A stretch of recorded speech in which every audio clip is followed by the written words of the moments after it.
sendiri seperti ini. Dulu waktu pertama buka lahan bagus hasilnya, tapi yang ini kok berkurang. Ada? Ya, ada.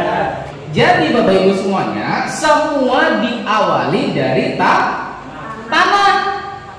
Karena begini, semua makhluk hidup itu pasti butuh media, termasuk juga tanaman. Media tumbuh tanaman itu tanah. Maka kalau tanahnya bagus, tanamannya juga pasti bagus. Kalau tanahnya tidak bagus, maka tanaman yang tumbuh juga pasti tidak bagus. Percaya atau tidak, kalau tanah tidak bagus, sebanyak apapun Bapak Ibu semuanya memberikan pupuk, maka semua percuma. Wah, banyak sudah memberi pupuk, kenapa ya kan bergerak kenal, malah tambah halus. Ada? Ya. Jadi gini, ulun ingin menceritakan dulu perbedaan antara tanah hutan dengan tanah kita. Di dalam ilmu tanah itu ada namanya horizon. Horizon itu maksudnya adalah lapisan-lapisan tanah, di mana ada namanya lapisan atas, ya tidak, lapisan bawah sampai lapisan terbawah. Pian pernah tidak menabuk lubang?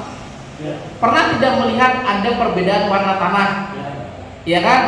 Nah, masing-masing lapisan itu memiliki tingkat kesuburan yang berbeda-beda. Tanah lapisan paling atas, semula sebelum pian-pian buka lahan, tanah lapisan bagian atas itu merupakan hasil dari lakukan dedaunan, ya tidak? Kan mulai dari hutan atau misalnya ya anggaplah kebun paring-paring misalnya, atau bambu-bambu yang ada. Kemudian ini gugur daunnya, kemudian ada di lapisan atasnya, tidak. Lawas kelawasan lama-kelamaan akan buruk, ya ada. Akan busuk karena diurai oleh mikroorganisme, maka jadilah namanya bahan organik di atasnya. Maka ketika Bapak-bapak semuanya di sini pertama membuka lahan, maka tanaman akan memakan dari bahan organik hasil lakukan itu sendiri dulu. Makanya tanaman pian subur-subur. Nah, kenapa? Karena makanan dari hasil lakukan bahan organik itu ada di atas tanah Bapak Ibu semuanya. Lama kelamaan yang namanya nasi kalau dimakan terus pasti habis. Masalahnya kita kan pernah menambah. Selama ini kita hanya terfokus bahwa harus ditambah pupuk, ya tidak tahu. Pasti kalau kita kemana-mana, misalnya nih kita melihat tanaman orang bagus, pasti cuma dua ketakutan kita apa? Ikam pupuknya apa? Ikam obatnya apa? Ya ada. Jarang kita tuh tahu, jarang kita tuh menganalisa orang ini mau olah tanahnya kayak apa gerang. Ikam ini pupuk dasarnya apa gerang. Nah, padahal di situ Bapak Ibu semuanya kuncinya. Jadi setelah kita mengetahui, artinya sebetulnya setiap kita musim tanam, kita tuh harus tambah lagi bahan organiknya. Nah, bahan organik itulah sebetulnya yang menjamin tanaman kita itu bisa tumbuh subur atau tidak. Pian pernah tidak membanding? Pian di sini pernah masuk hutan tidak? Pernah? Kenapa di hutan itu tanamannya subur-subur, besar-besar? Jawabannya sebetulnya karena hutan bisa menyediakan makanannya sendiri melalui lakukan bahan-bahan organik. Kayak daun-daunnya guguran, lapuk jadi makanan. Ulun yakin kalau pian-pian main-main dah ke hutan, pasti melihat tanamannya subur-subur, besar-besar, ya tidak. Tanahnya bagus-bagus. Ya kenapa? Ya karena hutan bisa menyediakan makanannya sendiri untuk dirinya. Selama ini kita tuh jarang paham di sana. Contohnya yang tanam padi di sini, ada yang tanam padi? Ada? Nah, kebanyakannya setelah panen, kemudian kan pasti ada tuh yang namanya batang-batang padi habis dirontak, ya ada, ditumpuk jadinya gayam. Apa yang terjadi? Wah, pindah getal-takan cari pancis cos, ya ada, dibakar. Padahal seandainya yang gayang-gayang tadi pian hampur semuanya, maka itulah yang akan jadi bahan organik musim tanam selanjutnya. Jadi Bapak Ibu semuanya, sebetulnya kita tuh bisa kok menyediakan kesuburan tanah kita kalau kita tuh tahu bahwa sebetulnya tanaman itu sendiri bisa menyuburkan dirinya sendiri. Jadi artinya misalnya pian-pian habis tanam padi, ya tidak, gayang atau jiranding-jirandingnya itu jangan dibakar, disebar di lahan, kemudian tambahin IM4 sedikit. Tahu IM4? Tambahin IM4, maka musim tanam selanjutnya kesuburan tanah tetap terjaga. Jadi Bapak Ibu semuanya, kenapa di sini kami lebih menyuluhkan di sini? Karena kami pengen Bapak Ibu semuanya di sini bisa membuat pupuk sendiri, tidak terfokus untuk membeli. Membeli boleh tapi sebagai tambahan. Nah, jadi Bapak Ibu semuanya, dengan kita menyediakan bahan organik di sana, maka kita sebetulnya menyediakan makanan untuk tanaman kita di musim selanjutnya. Nah, kemudian misalnya di sini ada yang berkebun, ada? Nah, rata-rata berkebun. Terkadang kita menyediakan yang namanya pupuk dasar seperti misalnya kotoran ternak, ya tidak? Nah, tai sapi misalnya atau tai ayam. Kemudian pupuk dasar misalnya contoh NPK, misalnya Ponska atau SP36, kalau SP kami sebut pupuk dasar. Sebetulnya Bapak Ibu semuanya, kalau Bapak Ibu semuanya di sini bisa mengubah polanya, misalnya contoh tanaman cabai, ya tidak? Cabai kan ketika sudah tidak produktif lagi maka pian pangkas, ya tidak? Dipangkas kemudian buat ditanam lagi, ya tidak. Kalau misalnya bisa, sebetulnya bahan organik itu kalau memang bisa berikan setelah panen, setelah habis panen, bukan pada saat mengolah tanah, sehingga ada waktu untuk dia lapuk. Selama ini terkadang habis kita pupuk dasar, bahkan harusnya pupuk dasar itu sebulan loh Ibu semuanya baru bisa ditanam. Terkadang kita belum sebulan seminggu pupuk dasar langsung tanam, karena dimakannya belum lagi lapuk. Jadi kalau memang bisa pemberiannya itu misalnya kan ini sudah selesai nih, misalnya kan sudah selesai, habis selesai panen itu olah tanah langsung, berikan pupuk organik, udah biarkan aja. Nanti kalau udah lapuk itu nanti pasti lebih subur daripada yang sebelumnya. Nah, itu soal bahan organiknya. Tetapi bahan organik butuh yang namanya perombak. Perombaknya apa? Yaitu namanya mikroorganisme. Jadi Bapak Ibu semuanya, mikroorganisme inilah yang akan menghancurkan bahan-bahan organik itu menjadi nutrisi untuk tanaman kita. Dan bakteri itu sendiri ada berbagai macam tipe. Ada yang tipe pertama yaitu tipe baik, artinya ini membantu merombak. Dan tipe kedua tipe jahat. Itu kalau bahasa kami namanya patogen.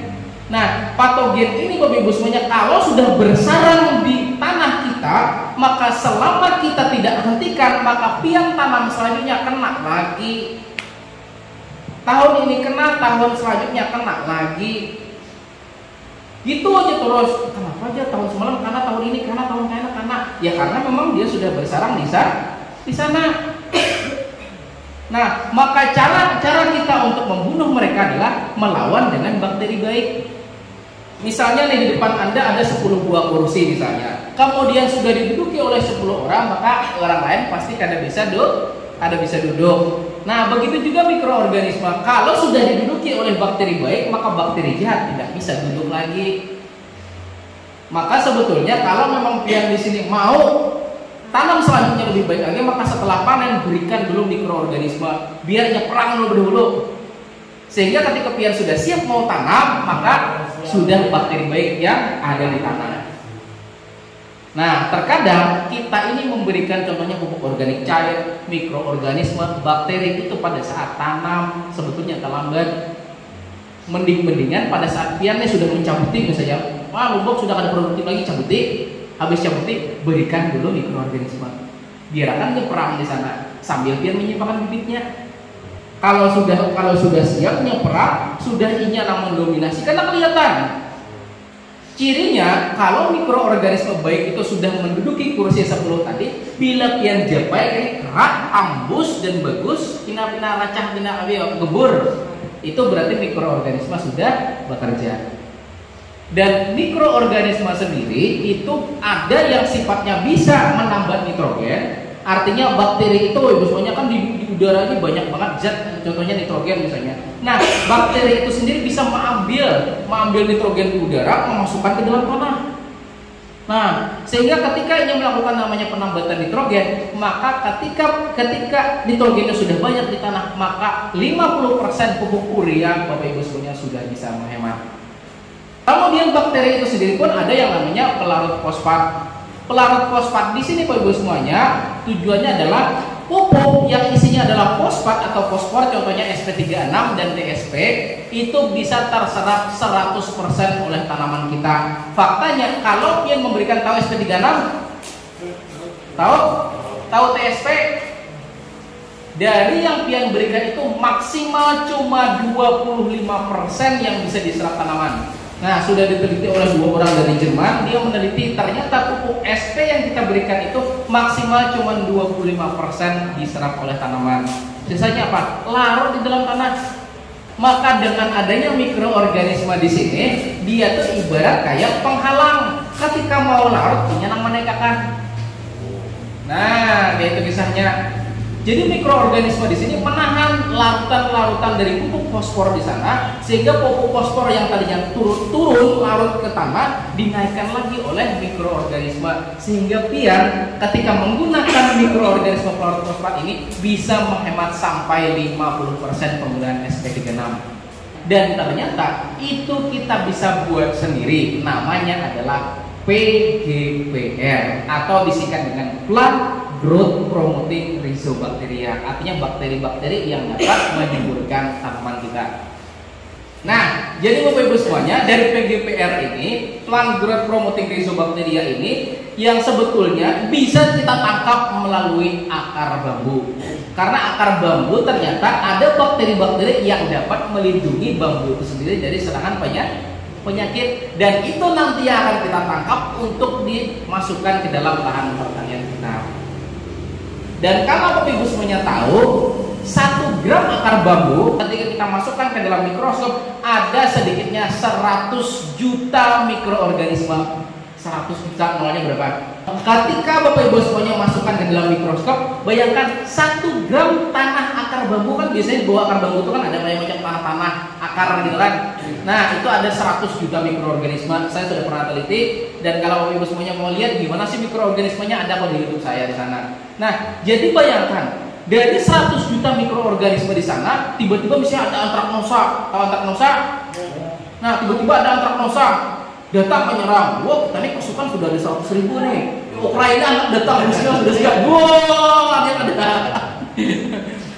Nah, jadi kita Bapak Ibu semuanya, bayangkan hanya dengan menambah 1 gram itu ada 100 juta mikroorganisme yang Bapak Ibu semuanya masukkan ke dalam lahan. Dan itu yang nanti akan jadi bala bantuan untuk menyerang antraknosa di tanah. Nah, bayangkan 1 gram itu ada berapa? Berapa tadi? 100 juta. 100 juta. Bayangkan yang kita ambil 2 kilo. Berapa?